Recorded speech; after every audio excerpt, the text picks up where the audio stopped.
আসসালামু আলাইকুম। আশা করি তোমরা সবাই ভালো আছো। সামনে তো পরীক্ষা। অনেকেই আছে এখনও হ্যান্ড ক্যালকুলেশন পারে না। চলো তোমাদের আজকে কয়েকটা হ্যান্ড ক্যালকুলেশন শেখাই। আশা করি বাকিগুলোও পারবা। প্রথমে একটা আছে, নিচের সংখ্যাটা বড় উপরের সংখ্যা থেকে। তো ভাগ করার ক্ষেত্রে তো অনেক জটিল বিষয়। এই জন্য আমরা ভাগ করার সুবিধার্থে এটাকে দুই ডিজিটের একটা পূর্ণ সংখ্যা ধরে নিব। 6 এর পরে কি আছে? 0। এই 0-র পরে 0 হচ্ছে 60 নিব।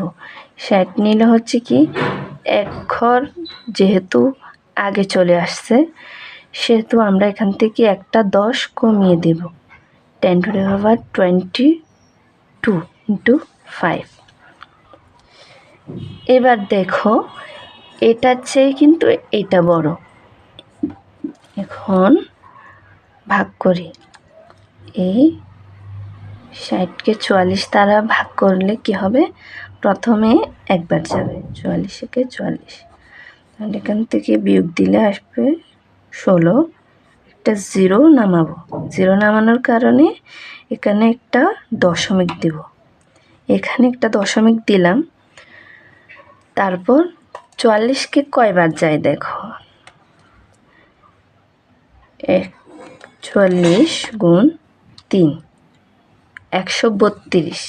3 বার দিলে আসে 132।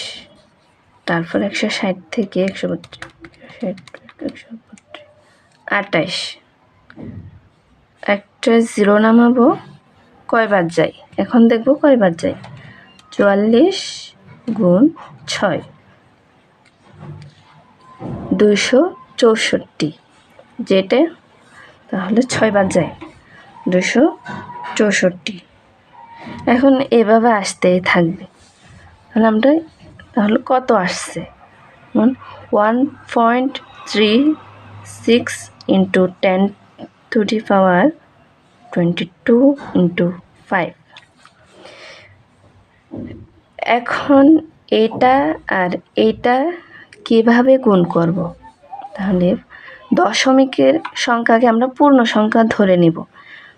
136 হচ্ছে 5। 136-কে 5 দ্বারা গুণ করলে আসে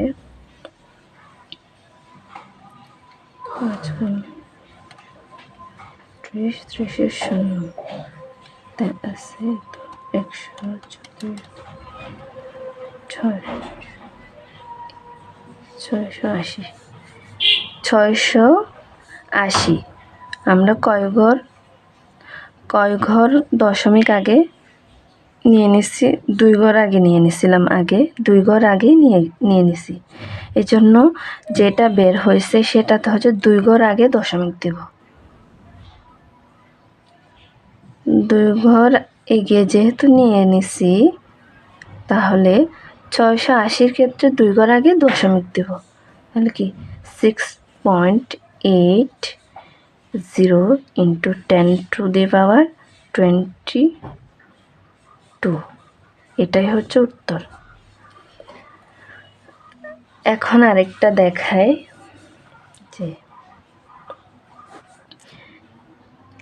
3000 × 10^5 × 10^9/500। এটা কিভাবে করব?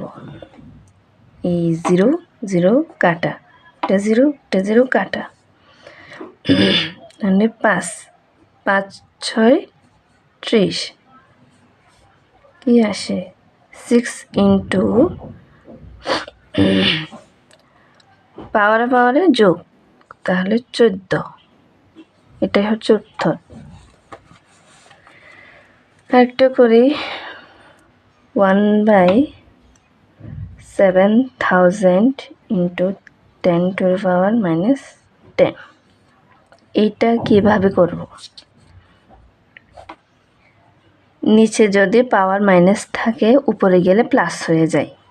10 টু দি পাওয়ার 10, এখানে হচ্ছে 7000। 7000কে আমরা এভাবে লিখতে পারি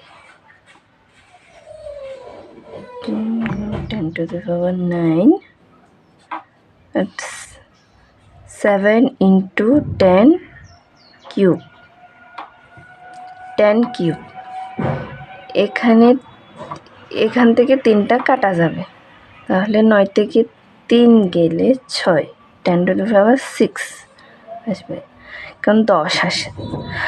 10, এই 10কে হচ্ছে 7 দ্বারা ভাগ করলে কত আসে?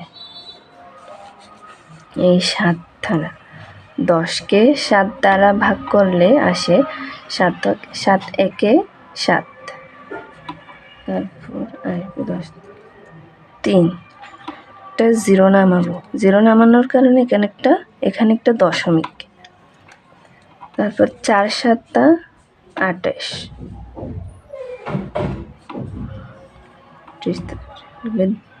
2 একটা 0, 7 2 14, এভাবে আসতেই থাকবে। তাহলে কত আসছে? তাহলে 1.42 ইন্টু 10 টু দি পাওয়ার 6, এটাই হচ্ছে উত্তর। তো এইভাবেই হচ্ছে বাকিগুলা বের করবা, সবগুলাই সেম। দশমিকের পরে যত মান থাকুক না কেন, তুমি সুবিধার্থে মানে ভাগ দেওয়ার সুবিধার্থে একটা মান ধরে নেবা। যেমন আমি এখানে 60 ধরে নিছি, ছিল কি 6.023। আবার এখানের ক্ষেত্রেও সেম 0 0 কাটা দিছি, তারপর 5 6 30। এখানে কি করছি? এখানেও সেম, এই ভাগ দেওয়ার সুবিধার্থে মানে 7 করে ফেলছি, আর এখানে একটা 10 নিছি। বাকি হ্যান্ড ক্যালকুলেশনও সেমভাবে করবা, এরকমই আসবে পরীক্ষায়। ঠিক আছে, আল্লাহ হাফেজ।